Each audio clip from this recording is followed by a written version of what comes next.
Puji Tuhan, selamat hari Minggu jemaat GBI Puri Indah. Saya percaya kita semua dalam keadaan baik-baik, amin. Sebab Tuhanlah yang menjadi kekuatan dan perisai hidup kita. Boleh kasih tepuk tangan buat Tuhan saudara, haleluya. Sekali lagi boleh kasih tepuk tangan yang meriah bagi Tuhan. Mari sama-sama siapkan hati saudara beribadah. Biarlah hati kita limpah dengan sukacita dan limpah dengan pujian bagi Tuhan. Yang sepakat dan setuju sama-sama katakan haleluya. Tepuk tangan sama-sama bagi Tuhan, kita memuji Tuhan. Yuk.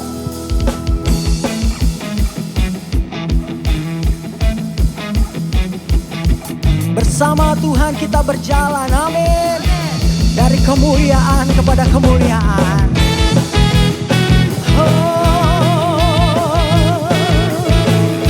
Percaya saudara bahwa Tuhan ada bersamamu.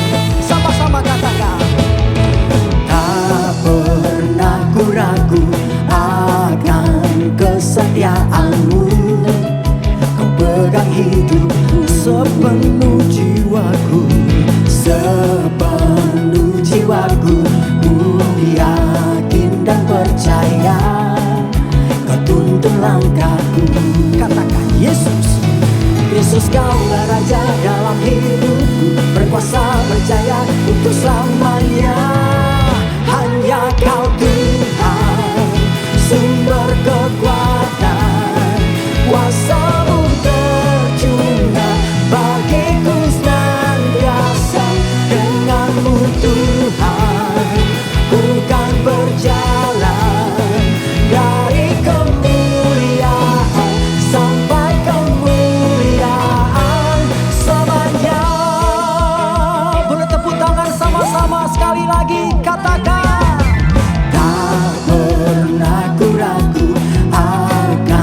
Kesetiaanmu, Kau pegang hidup sepenuh jiwaku. Sepenuh jiwaku, ku yakin dan percaya. Kau tuntun langkahku. Katakan saudara Yesus. Yesus kaulah Raja dalam hidupku. Berkuasa berjaya untuk selamanya. Hanya Kau Tuhan, sumber kekuatan. Kuasa-Mu tercurah bagiku senantiasa. Denganmu Tuhan, ku kan berjalan dari kemuliaan sampai kemuliaan selamanya. Serindu Bapak Ibu bersama-sama katakan. Pernah ku ragu akan kesetiaanmu. Kau pegang. Sama-sama kita katakan. Sepenuh jiwa, sepenuh jiwaku, ku yakin dan percaya. Kau tuntun langkahku. Boleh angkat tangan kita sama-sama katakan. Yesus kaulah Raja dalam hidupku. Berkuasa berjaya untuk selamanya. Hanya Kau Tuhan, sumber kekuatan. Kuasa-Mu tercurah bagiku senantiasa. Denganmu Tuhan, ku kan berjalan dari kemuliaan sampai kemuliaan selamanya. Percayakah saudara bahwa Tuhan selalu setia menyertai-Mu, amin. Haleluya. Jangan pernah takut, jangan khawatir saudara. Sebab Dia Allah, Allah Immanuel, yang menyertai engkau sekarang dan selamanya, amin. Boleh angkat tangan sama-sama katakan. Yesus kaulah Raja dalam hidupku. Berkuasa berjaya untuk selamanya. Yesus kaulah Raja dalam hidupku. Berkuasa berjaya. Yesus, Yesus kaulah Raja dalam hidupku. Berkuasa berjaya untuk selamanya. Yesus kaulah Raja dalam hidupku. Berkuasa berjaya untuk selamanya. Hanya Kau Tuhan, sumber kekuatan. Kuasa-Mu tercurah bagiku senantiasa. Denganmu Tuhan, ku kan berjalan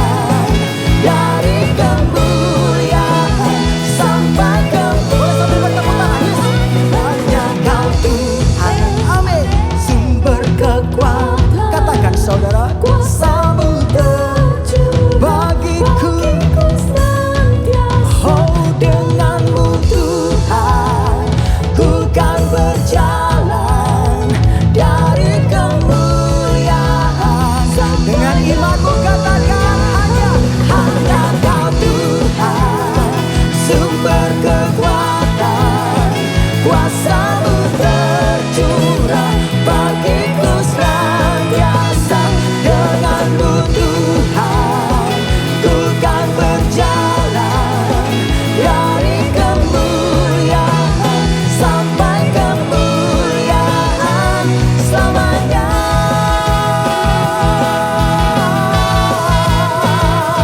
Boleh kasih tepuk tangan buat Tuhan. Yang percaya Tuhan menyertai kita, katakan haleluya. Boleh berikan tepuk tangan kemuliaan bagi Tuhan. Berikan sorak-sorai lagi buat Tuhan. Haleluya. Haleluya. Mari saya mengajak saudara mengangkat kedua tangan kita. Kita sembah Tuhan. Kita sembah Dia. Sebab Dia Allah yang setia. Dia Allah yang baik, yang menyertai kita. Bahkan Dia berjalan di depan kita, menuntun langkah kita. Haleluya. Sembah Dia.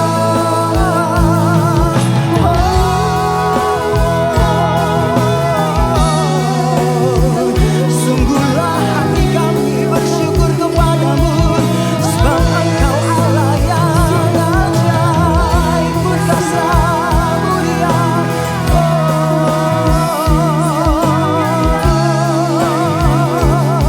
Tempat perlindungan kami hanya Yesus, hanya Yesus, hanya Yesus, hanya Yesus, hanya Yesus.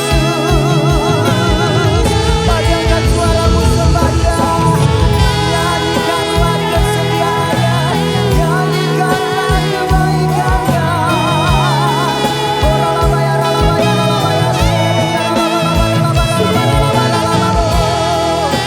Hati yang mengasihi, hati yang merindukan Tuhan, hati yang haus akan Engkau, kami datang padamu Tuhan.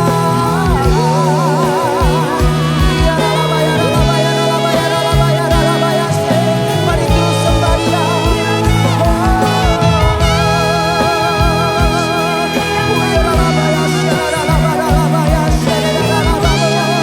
Tuhanlah tempat perlindungan dan kekuatanku, gubuk pertahananku. Hanya Yesus, hanya Yesus, hanya Yesus, hanya Yesus yang menjadi hidupku. Takkan ku goyah, takkan ku gentar. Haleluya.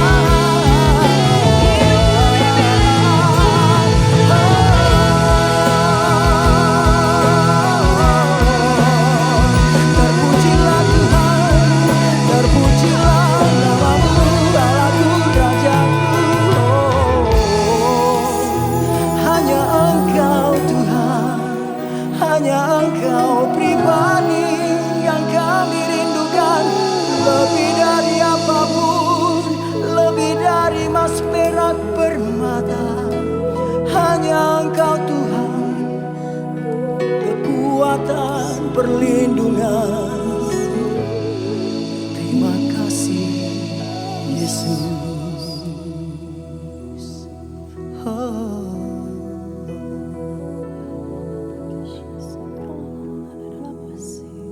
Kami tahu Tuhan, Engkau segalanya bagi kami.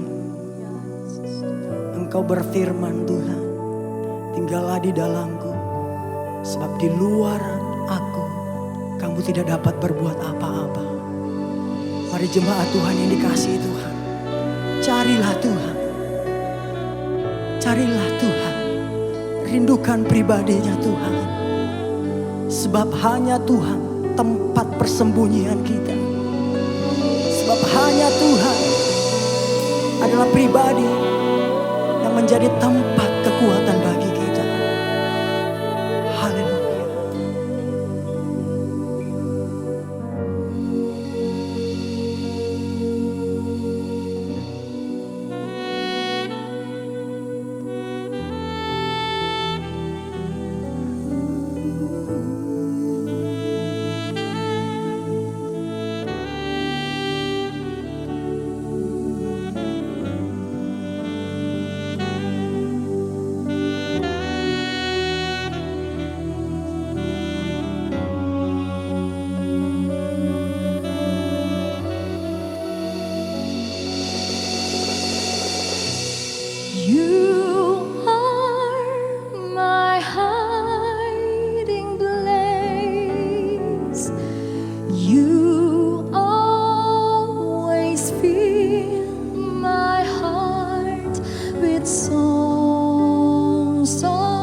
of deliverance.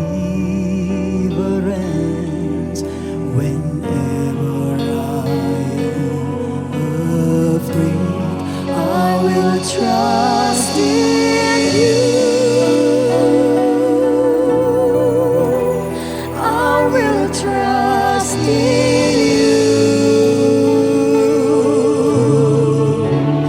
Let the weak say I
strong in the strength of the Lord. I will trust in you.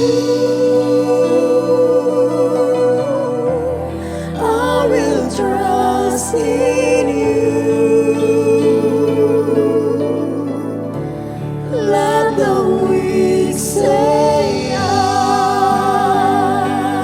am strong in the strength of the Lord. I will trust in you. I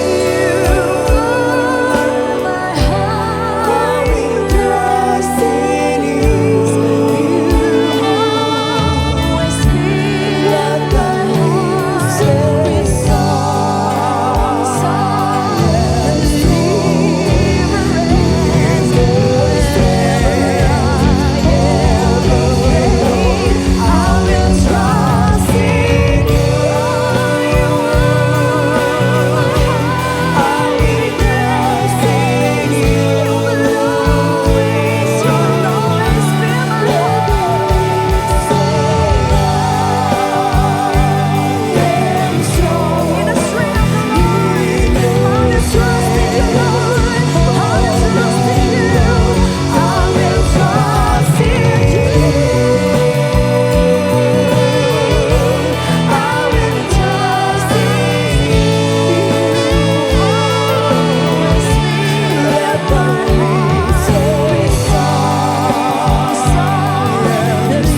say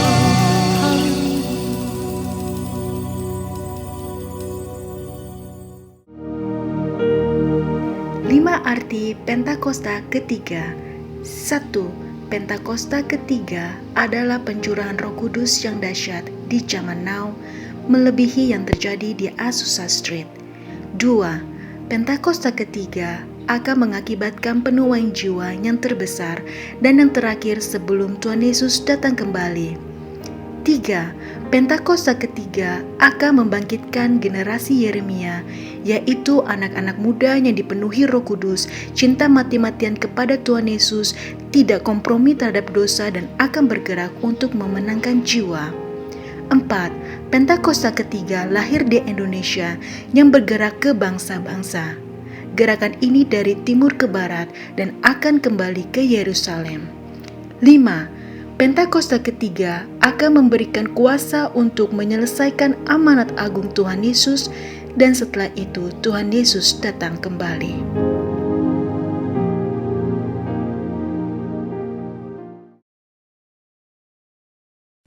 Shalom saudara sekalian, dimanapun saudara berada, saya berdoa perlindungan dan hadiratnya memenuhi saudara selalu. Kita akan membahas mengenai apakah boleh orang percaya menghardik setan dan juga sakit penyakit. Lalu apakah ada landasan firman dari kebiasaan yang umumnya orang Pentakosta lakukan ini?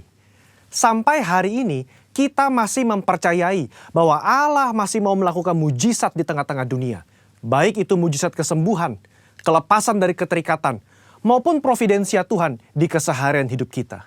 1 Korintus 3 ayat 9 jelas berkata bahwa kita adalah kawan sekerja Allah di dunia ini. Dan Yesus mengutus umatnya untuk memberitakan Injil sembari mengusir setan demi namanya dan mendoakan mereka yang sakit.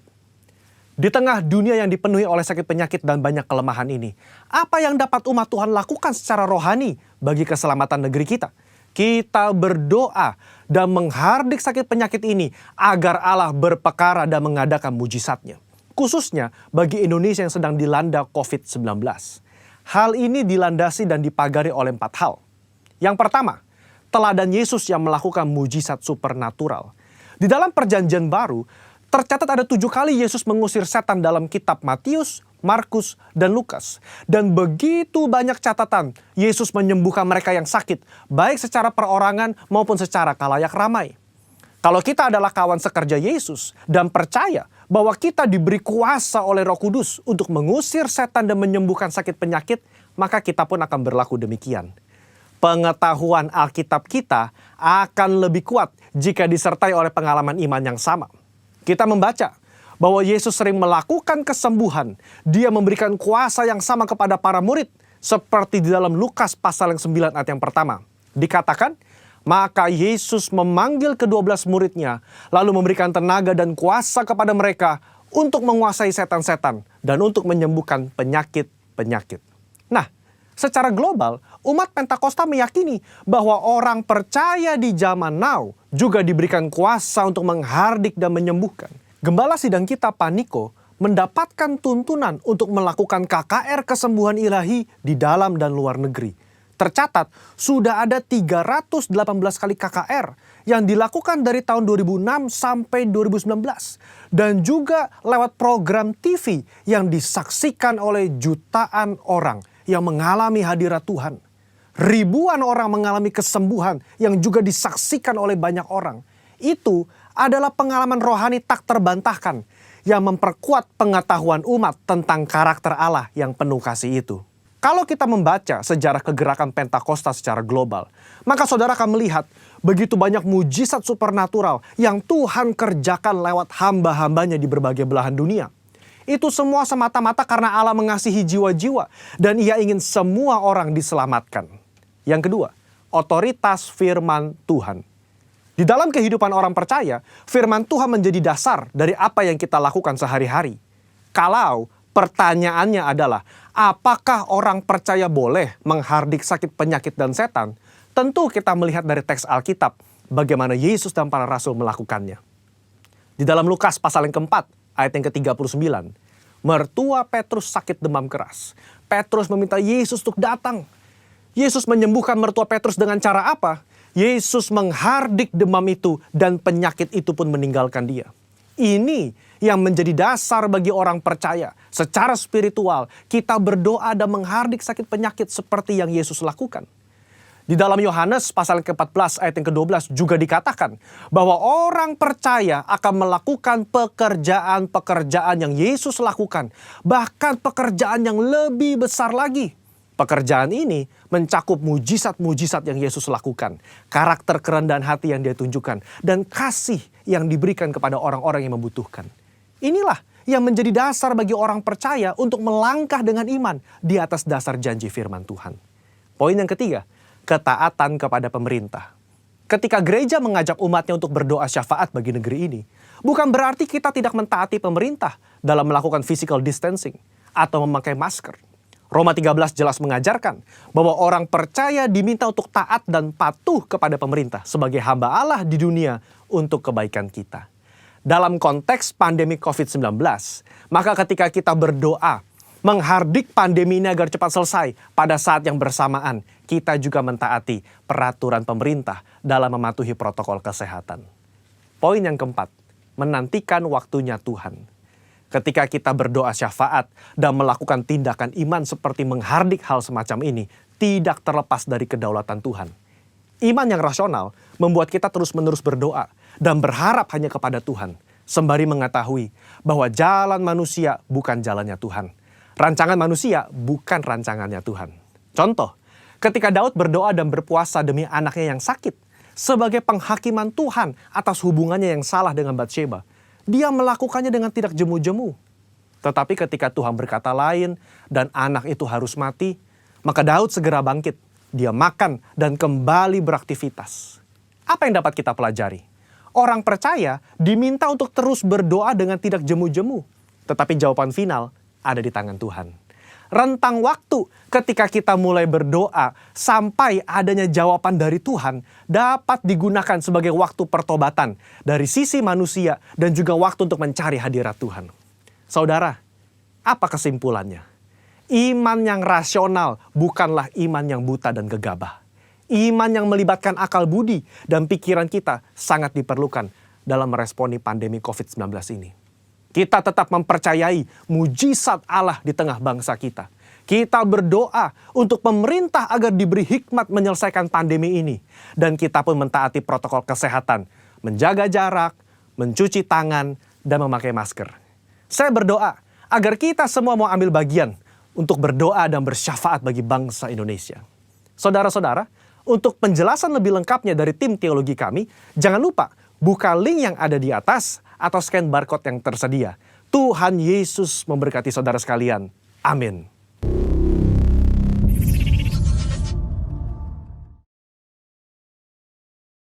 Mari kita satukan hati untuk masuk dalam doa sebelum firman Tuhan. Bapa, kami mengucap syukur sebab Kau hadir di tengah-tengah kami. Kau berkenan atas pujian, penyembahan, pengagungan anak-anak-Mu. Karena kami naikkan segala pujian dari hati yang tulus, hati yang mengasihi Engkau.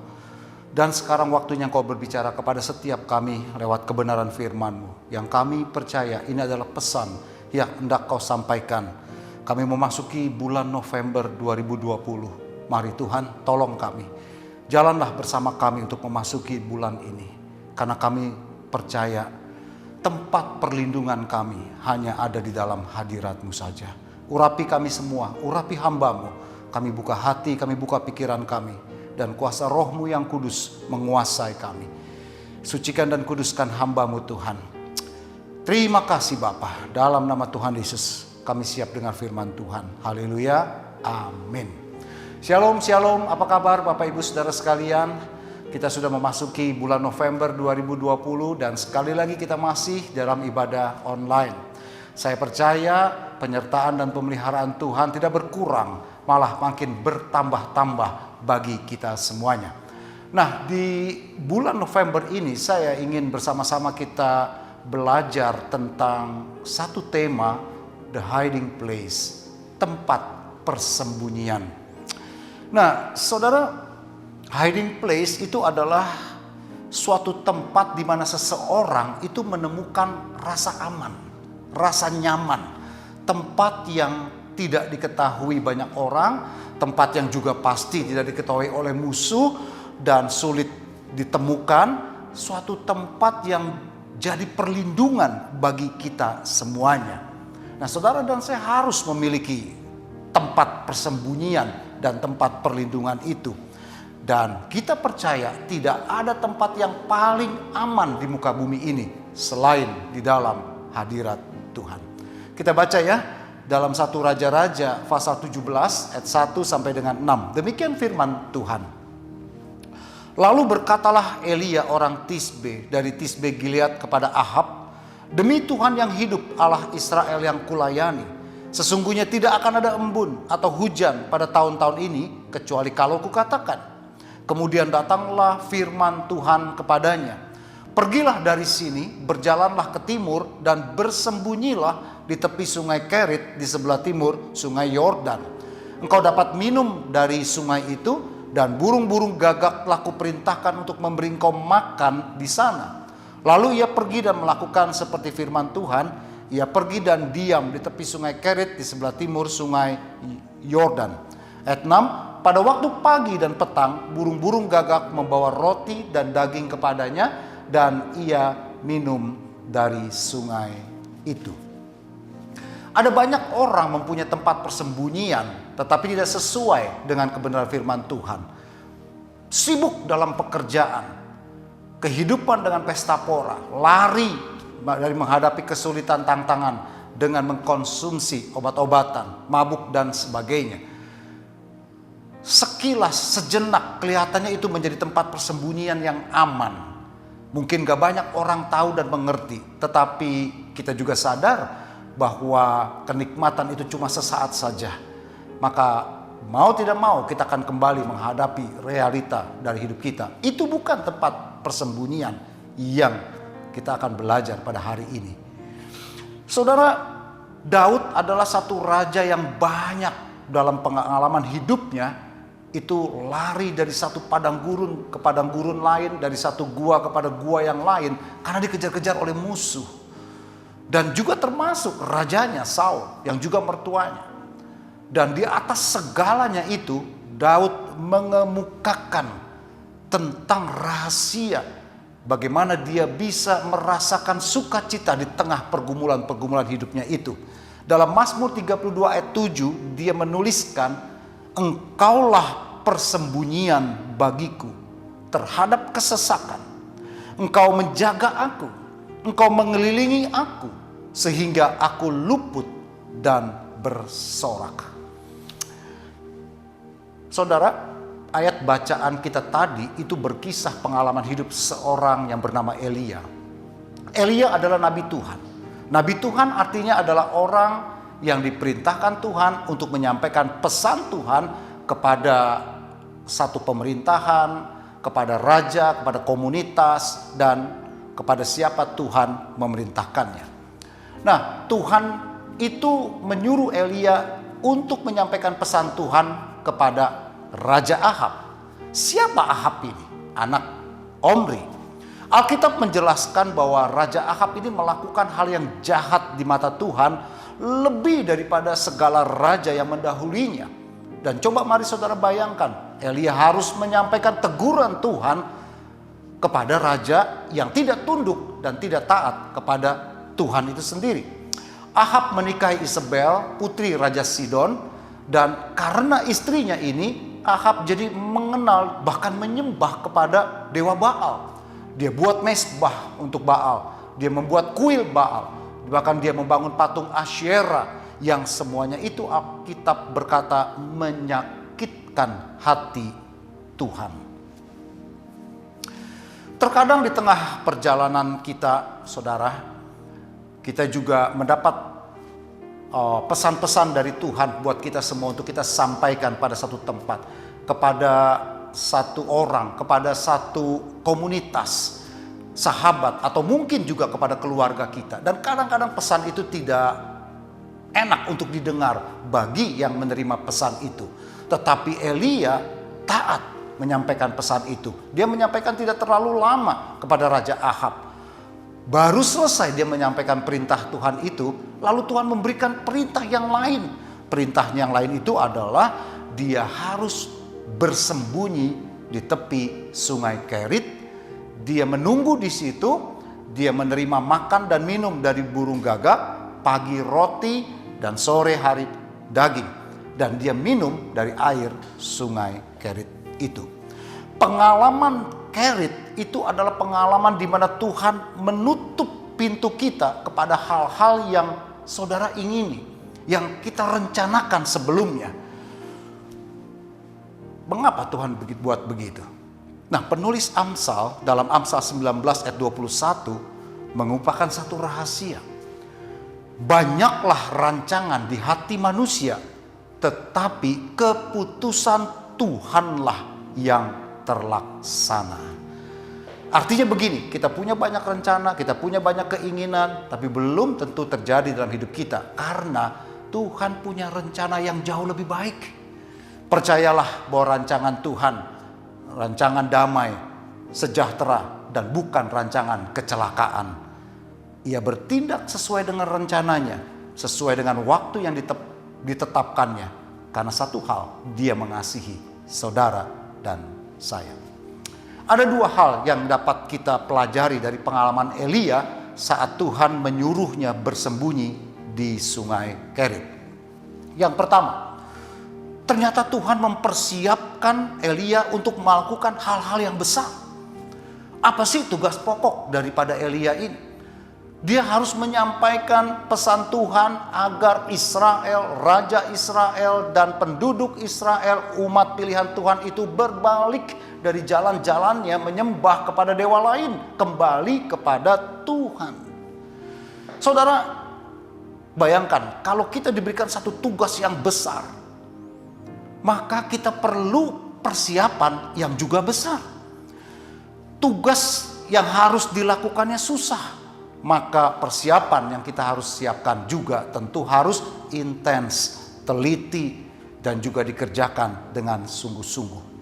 Bayangkan ya, kalau seorang atlet dalam kapasitas kejuaraan dunia atau olimpiade yang akan bertarung, tapi dia tidak mempersiapkan dirinya dengan baik, lebih daripada pertandingan-pertandingan yang biasanya, maka pasti dapat dipastikan dia akan kalah di dalam pertandingan itu. Nah, makanya begitu juga ketika Tuhan ingin mempersiapkan saudara dan saya untuk melakukan pekerjaan-pekerjaan yang besar ini, maka dia pasti mempersiapkan dulu saudara dan saya. Ini bukan artinya saudara harus jadi pendeta full time dalam pekerjaan, bukan.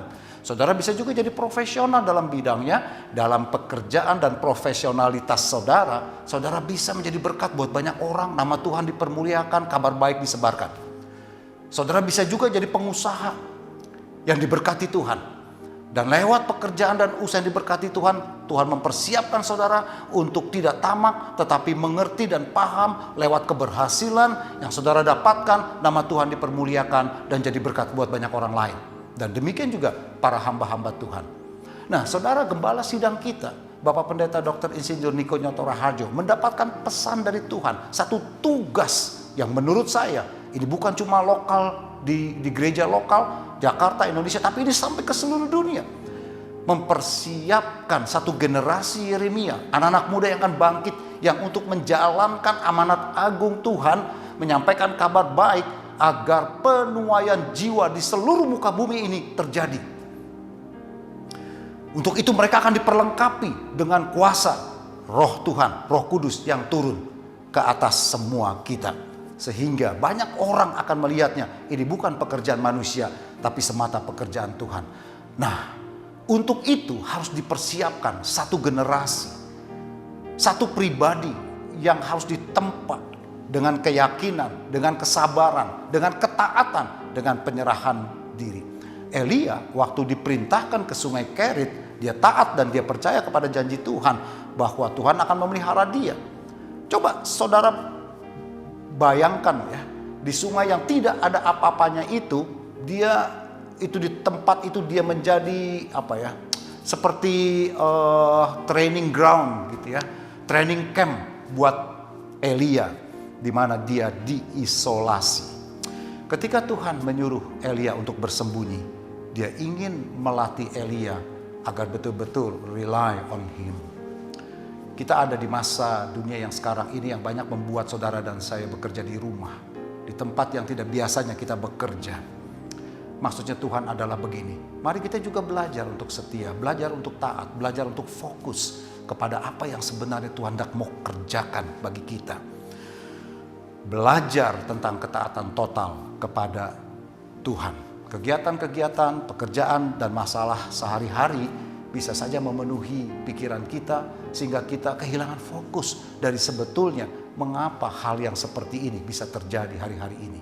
Saudara, akibat COVID-19 dan juga resesi ekonomi ini melanda seluruh muka bumi. Banyak orang, pemerintahan juga kesulitan dalam banyak hal. Coba perhatikan, ini keadaan yang sangat luar biasa. Pasti ada sesuatu yang Tuhan hendak kerjakan, perbuat dari ini semua.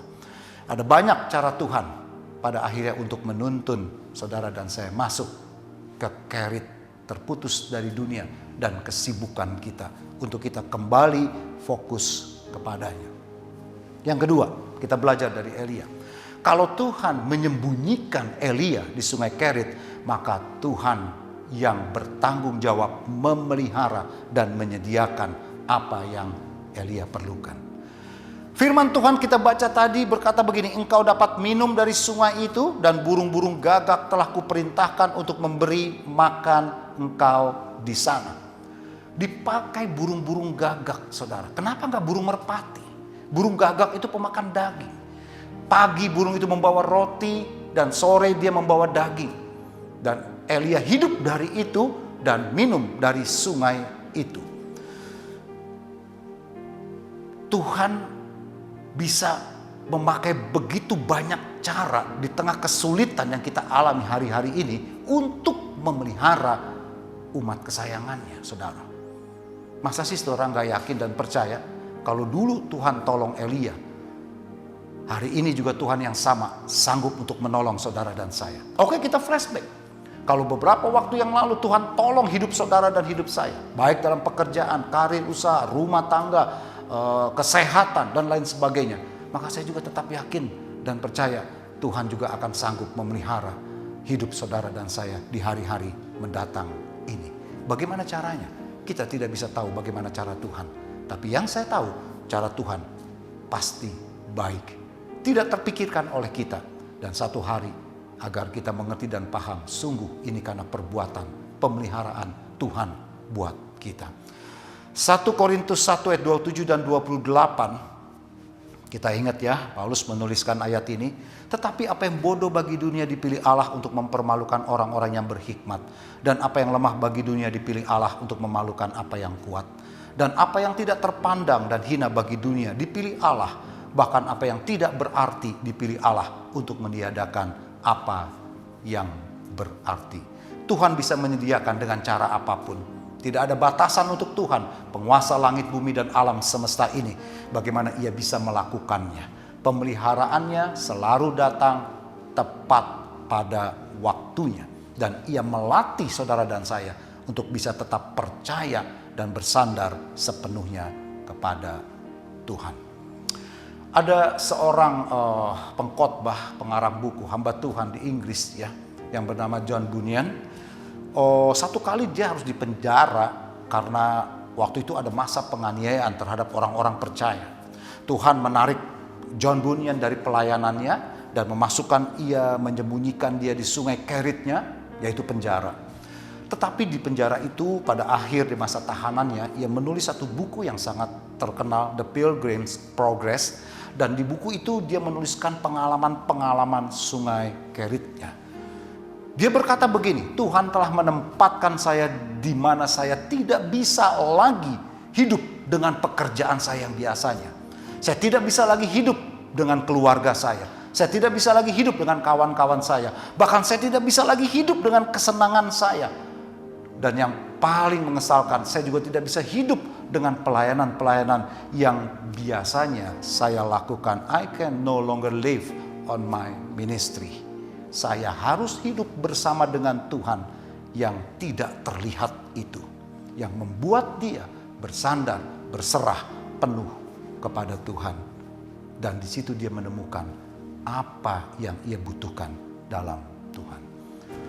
Mungkin hari-hari ini ada saudara dan saya yang lagi disembunyikan Tuhan di sungai Kerit ini.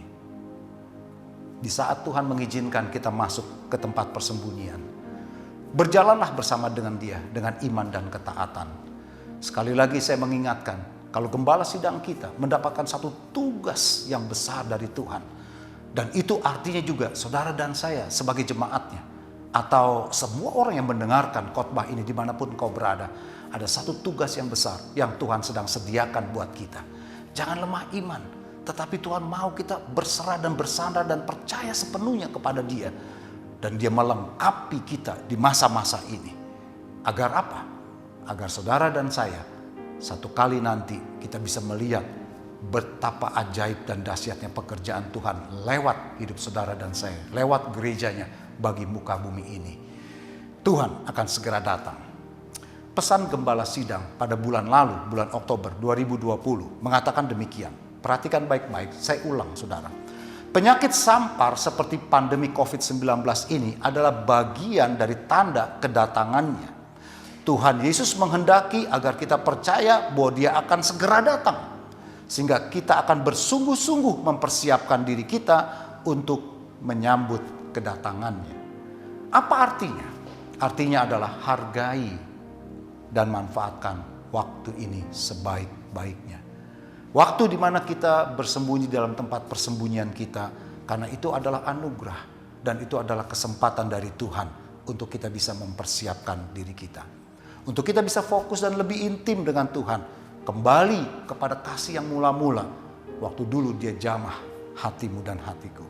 Dia sedang memproses kita untuk melakukan pekerjaan yang besar dan luar biasa sesuai dengan karunia dan talenta-talenta yang Tuhan beri di dalam hidupmu. Entah dalam pekerjaan, karir, dan usahamu, di dalam rumah tangga, dan juga di dalam pelayananmu tentunya. Agar amanat agung Tuhan itu bisa terselesaikan.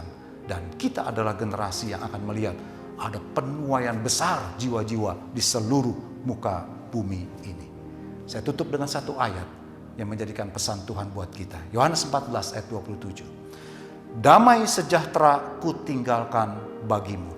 Damai sejahteraku kuberikan kepadamu, dan apa yang kuberikan tidak seperti yang diberikan dunia kepadamu. Janganlah gelisah dan gentar hatimu. Amin. Mari kita berdoa, saudara, sebelum kita masuk dalam perjamuan kudus. Terima kasih Bapa buat pesan-pesan yang sudah Kau sampaikan bagi kami semuanya.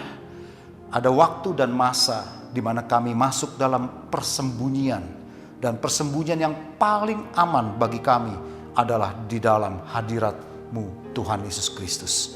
Di tempat persembunyian ini Engkau mempersiapkan kami, Engkau melatih kami agar kami lebih bersandar kepada Engkau, bergantung kepada Engkau, melatih spiritual kami, melatih iman kami, melatih pikiran, perasaan dan kehendak kami, dan meletakkannya di pikiran dan perasaan kehendak Tuhan Yesus Kristus, sampai kami siap untuk melihat satu tugas yang besar, lawatan Allah yang terbesar, yang terakhir di muka bumi ini, dan Tuhan akan segera datang kembali. Dan aku berdoa Tuhan, bila ada yang lemah imannya, bila ada yang tawar hatinya, aku berdoa dalam nama Tuhan Yesus, jamahlah dari rumah ke rumah, jamahlah dengan kasih dan sayang-Mu, agar kasih yang mula-mula itu timbul kembali dalam hati kami, untuk tetap bukan saja percaya kepada Tuhan, tapi bisa mengasihi jiwa-jiwa dan memberitakan kabar baik. Bila ada yang sakit, aku berdoa dalam nama Tuhan Yesus, kesembuhan terjadi, dan itu menjadi kesaksian yang hidup, agar banyak orang yang sakit juga dikuatkan dan menerima mujizat kesembuhan. Bila yang mencari pekerjaan dan usaha hari-hari ini Tuhan, biarlah kami berkata, bukan kehendak kami yang terjadi, bukan rencana kami yang jadi, tapi biarlah rencana dan kehendak Tuhan itu yang terjadi, karena kami percaya itu yang terbaik di dalam hidup kami. Satu yang kami tahu, Tuhan tidak akan membiarkan kami kelaparan, jatuh, tergeletak dan ditinggalkan, tapi Tuhan akan menyediakan apa yang kami perlukan hari lepas hari, seturut kasih karunia-Nya bagi kami semua. Terima kasih Bapa buat pesan Tuhan. Dan sebentar kami masuk dalam perjamuan kudus, kami mempersiapkan hati kami, kuduskan dan sucikan hati setiap kami Tuhan, agar kami masuk dengan layak dalam perjamuan Tuhan ini, dan kami menerima sakramen, sesuatu yang suci yang dari Tuhan yang mengalir dalam hidup kami. Terima kasih Bapa, dalam nama Tuhan Yesus kami berdoa. Haleluya. Amin. Mari kita siapkan roti dan anggur. Bila Bapak Ibu yang sudah mempersiapkannya bisa bangkit berdiri, kita akan masuk perjamuan kudus dengan berdiri. Bila Bapak Ibu tidak mempunyai roti dan anggur ini, seperti yang bulan-bulan lalu saya katakan, ambil aja yang apa yang ada di rumah. Itu tidak menjadi halangan buat kita untuk tidak mengikuti perjamuan kudusnya Tuhan. Bila sudah, mari kita angkat roti ini tinggi-tinggi di hadapan Tuhan, dan kita dengar firman Tuhan.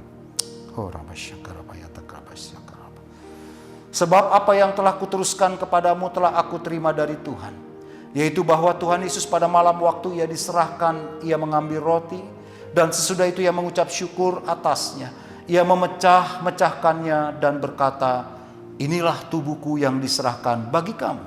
Perbuatlah ini menjadi peringatan akan aku. Bapak, Ibu, saudara-saudari yang dikasihi Tuhan, bukankah roti yang kita pecahkan ini adalah persekutuan dengan tubuh Kristus? Jemaat menjawab, amin. Mari kita makan dalam nama Tuhan Yesus.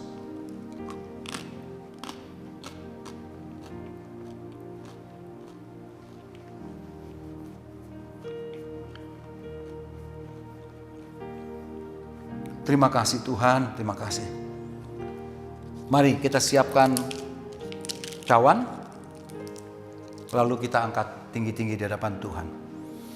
Demikian juga Ia mengambil cawan sesudah makan lalu berkata, cawan ini adalah perjanjian baru yang dimeteraikan oleh darah. Perbuatlah ini setiap kali kamu meminumnya menjadi peringatan akan aku. Bapak, Ibu, saudara sekalian yang sangat dikasihi Tuhan, bukankah cawan pengucapan syukur yang atasnya kita ucapkan syukur adalah persekutuan dengan darah Kristus? Amin. Mari kita minum dalam nama Tuhan Yesus.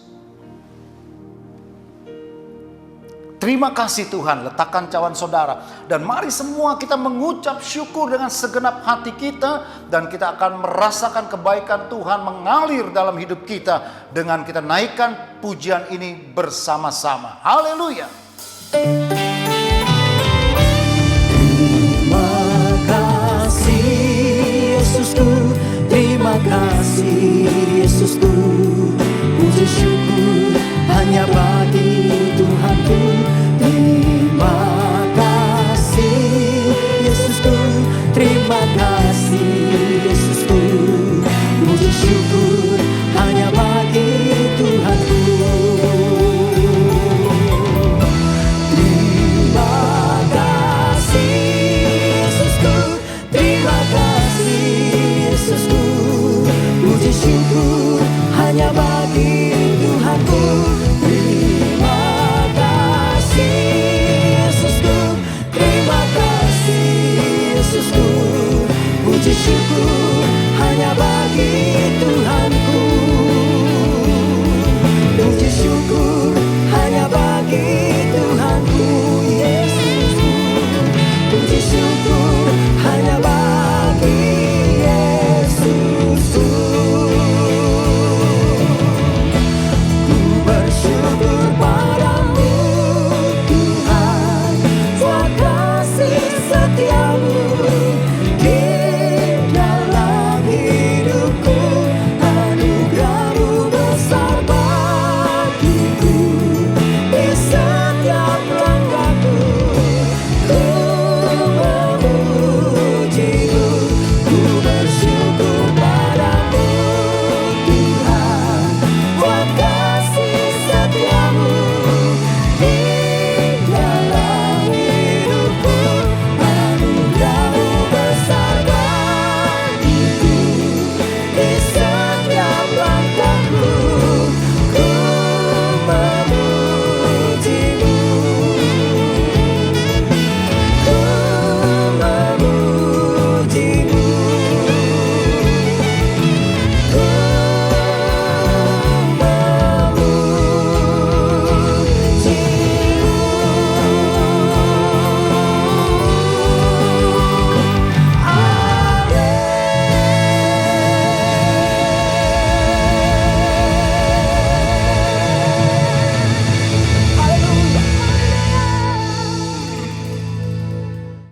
Puji Tuhan saudara, tiba saatnya kita akan memberi persembahan saudara. Mari sama-sama persiapkan persembahan saudara. Sebelum memberi kita berdoa bersama-sama. Tuhan, kami bersyukur buat hadirat-Mu, buat firman-Mu. Terima kasih buat hadirat-Mu Tuhan. Kami percaya kami diberkati Tuhan. Terima kasih Tuhan Yesus. Tuhan, sebentar kami akan memberi persembahan. Biarlah Tuhan setiap anak-Mu yang memberi. Biar semuanya ini bagi pekerjaan Tuhan di tempat ini, di gereja-Mu ini ya Tuhan. Terima kasih, berkati setiap jemaat-Mu, pekerjaan mereka, keluarga mereka, usaha mereka, studi mereka. Berkati ya Tuhan. Di dalam nama Yesus kami memberi dengan ucapan syukur. Haleluya, haleluya. Kami berdoa syafaat Tuhan pada hari ini. Kami membawa Tuhan Yesus, gembala sidang kami Tuhan, Bapak Niko, Insinyur Niko Nyoto Raharjo ya Tuhan. Ke dalam tangan-Mu kami berdoa Tuhan, biarlah selalu hamba-Mu dalam penyertaan Tuhan yang sempurna. Berkati keluarga besar hamba-Mu. Berkati juga keempat wakil yang ada Tuhan. Berkati di dalam nama Yesus. Berkati semua pelayanan mereka ya Bapa. Roh hikmat memimpin setiap mereka ya Bapa. Kami berdoa juga Tuhan buat gembala kami di tempat ini, Bapak Samuel Gunawan. Bersama Ibu Koni ya Tuhan, bersama keluarga besar. Tuhan jagai, Tuhan sertai mereka ya Bapa. Di dalam nama Tuhan Yesus, terima kasih. Terima kasih. Berkati semua Tuhan, gereja-gereja di bawah penggembalaan hamba-Mu ini ya Tuhan. Kami berdoa buat jemaat-jemaat-Mu Tuhan. Di dalam seluruh gereja-Mu ini ya Tuhan. Kami berdoa berkati semua jemaat-Mu Tuhan. Tutup bungkus semua jemaat-Mu dengan kuasa darah-Mu. Semua jemaat dalam keadaan sehat, dalam keadaan kuat, dalam penyertaan Tuhan yang sempurna. Kami berdoa jika ada yang sakit, kami minta Tuhan tangan-Mu menopangkan dan menyembuhkan setiap anak-anak-Mu ya Tuhan. Di dalam nama Yesus. Tuhan yang berbeban berat, Engkau berikan kelegaan, penghiburan di dalam nama Yesus. Oh, jawaban-jawaban doa yang mereka tunggu-tunggu selama ini ini Tuhan, biar Engkau bukakan Tuhan, Engkau bukakan tingkap-tingkap langit-Mu dan menjawab doa mereka. Di dalam nama Tuhan Yesus, dalam nama Tuhan Yesus. Terima kasih Tuhan, kami tidak lupa juga untuk berdoa buat bangsa kami Indonesia. Tuhan Yesus, kami serahkan dalam tangan-Mu. Indonesia di dalam hati-Mu, Indonesia ada di dalam rencana-Mu Tuhan Yesus. Kami percaya Tuhan. Terima kasih, kami berdoa juga Tuhan buat Presiden kami Bapak Jokowi dan wakil yang ada. Tuhan berkati di dalam nama Tuhan Yesus. Roh hikmat, roh takut akan Tuhan terus memimpin hamba-Mu, menyertai hamba-Mu di dalam nama Yesus. Sehingga bangsa ini terus menjadi bangsa yang maju Tuhan. Di dalam nama Yesus, membawa bangsa ini menjadi bangsa yang lebih baik. Terima kasih, kami berdoa juga Tuhan Yesus buat gubernur kami Jakarta Tuhan, Bapak Anies Baswedan, kami serahkan dalam tangan-Mu. Pimpin hamba-Mu Tuhan, biar roh hikmat terus ada di dalam setiap kehidupannya. Berkati semua Tuhan Yesus, bahkan kota kami Jakarta, kami serahkan dalam tangan-Mu Tuhan. Terima kasih Indonesia, Jakarta, bahkan kota-kota di seluruh Indonesia ada dalam penyertaan pemeliharaan Tuhan yang sempurna. Di dalam nama Yesus, sembuhkan Indonesia, sembuhkan ekonomi Indonesia, sembuhkan masyarakat Indonesia, sehatkan Indonesia, sehatkan masyarakat Indonesia. Di dalam nama Yesus, di dalam nama Yesus. Terima kasih Tuhan, terima kasih. Terima kasih buat hari ini. Kami percaya hadirat-Mu sudah memuaskan setiap kami, membawakan kami menjadi umat yang selalu berkemenangan, yang semangat di dalam Engkau, yang terus percaya menaruh harap kepadamu ya Tuhan. Terpuji nama-Mu Tuhan. Kami mengucap syukur buat segala kebaikan-Mu. Di dalam nama Yesus kami berdoa. Haleluya, haleluya. Amin. Kita akan menyelesaikan ibadah kita pada hari ini. Mari kita bangkit berdiri, kita mengangkat kedua tangan kita, membuka hati dan fokuskan pikiran kita kepada kasih yang telah Tuhan berikan dalam hidup saudara dan saya.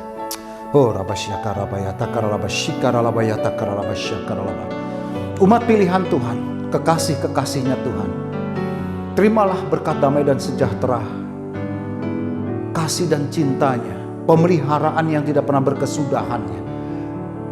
Dan ketahuilah apa yang tanganmu kerjakan, Dia mampu menjadikannya baik.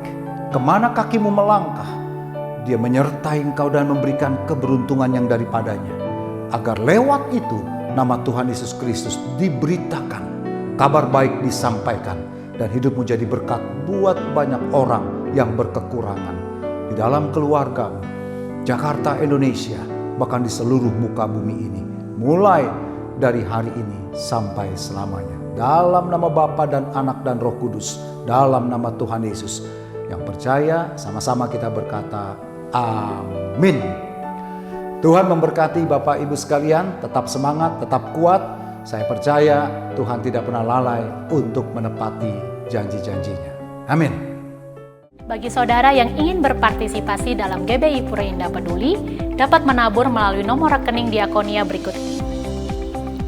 Bagi saudara yang belum memiliki komunitas dan ingin bergabung cool bersama dengan kami, dapat menghubungi call center yang tertera di layar kaca saudara. Kami juga menyediakan ibadah sekolah minggu setiap hari Minggu pukul 8 pagi hanya di YouTube GBI Puri Indah. Dan untuk ibadah Youth DNA Community diadakan setiap hari Minggu pukul 10 pagi di Instagram @dna.community. Persembahan GBI Puri Indah dapat dilakukan melalui transfer pada nomor rekening yang tertera di layar saudara, atau dengan digital payment dengan menggunakan QR Code. QR Code GBI Puri Indah menerima persembahan melalui aplikasi digital seperti GoPay, OVO, Dana, ShopeePay, Link Aja, dan berbagai aplikasi lainnya. Apabila saudara sudah memberikan persembahan atau perpuluhan, diharap dapat memberikan bukti transfer ke nomor berikut ini. Bagi saudara yang ingin dilayani melalui konseling, baptisan, kedukaan, dan bimbingan pranikah, saudara dapat mengakses informasi melalui scan barcode berikut ini. Puri Indah Marketplace adalah katalog usaha seluruh anggota Cool GBI Puri Indah. Dan untuk informasi lebih lanjut, dapat dilihat melalui Instagram @puriindah.marketplace. Ibadah Encounter Night diadakan setiap hari Selasa pukul 7 malam hanya di YouTube GBI Puri Indah. Untuk ibadah wanita Woman in Christ diadakan setiap hari Kamis pukul 10 pagi di YouTube GBI Puri Indah. Kami juga menyediakan ibadah live melalui aplikasi Zoom setiap hari Minggu pukul 10.30. Dan untuk nomor ID dan password dapat dilihat melalui Instagram @gbipuriindah. Semua kegiatan GBI Puri Indah dapat diakses melalui website resmi kami di www.gbipuriindah.com. Demikian informasi yang kami sampaikan. Tuhan Yesus memberkati.